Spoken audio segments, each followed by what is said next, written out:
And now it's time for Real Talk with your host, Kevin Reynolds.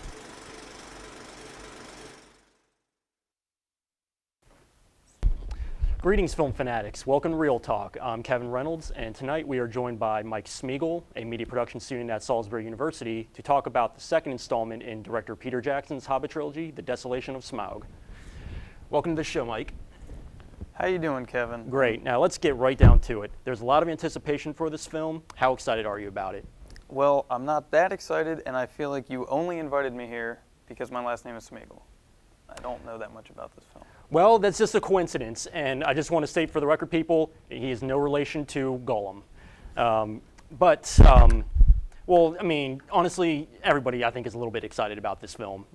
What are some things that you were looking forward to about it? Well, I saw the first one, and I'm looking forward to the continuing adventure, seeing that dragon, seeing the pale orc, and just meeting whatever new characters come along. I agree, and that's something I'm definitely looking forward to. I love these characters, and I love Tolkien's mythology. Just very excited about it. And the prior installment, Mike, An Unexpected Journey, had a fairly lighter tone to it, but reports from the cast and crew claim that this new film is going to be a much darker film. Do you feel that the tonal shift is necessary, or do you feel that the lighter tone is appropriate for a film like The Hobbit? Well, I feel the tonal shift overall is necessary because it starts off light with Bilbo discovering the adventure, and then by the end he's like, he doesn't like it anymore, so it's getting darker, and then the next two movies it's just going to get darker and darker. Well, yeah, I think it's a natural progression to go darker. Look at a film like The Empire Strikes Back, much darker than A New Hope, but it's widely considered the best of the Star Wars films. Yes. Dark is not necessarily worse. And we actually have a clip from the film's trailer. Let's take a look. What did you find? My courage. Good. You'll need it.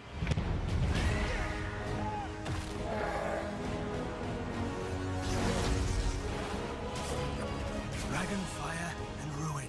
That is what you will bring upon us. He cannot see beyond his own desire. Wow, that looked incredible. What do you think? Yeah, man, there was like an explosion, I saw a spider, and there was fire.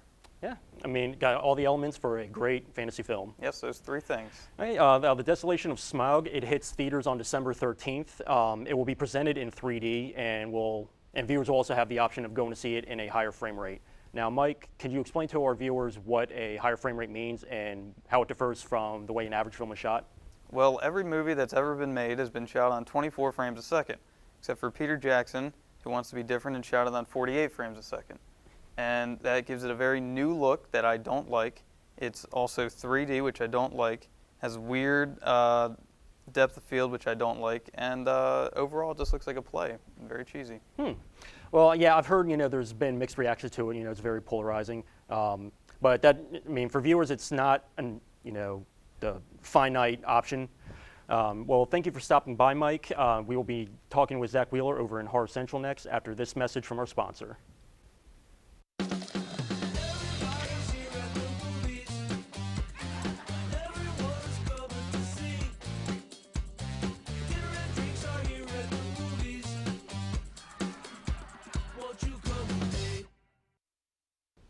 Hello, and welcome back to Real Talk. Our next guest is Zach Wheeler, a film studies major at Salisbury University, who is joining us tonight to give us some movie recommendations for this Halloween season.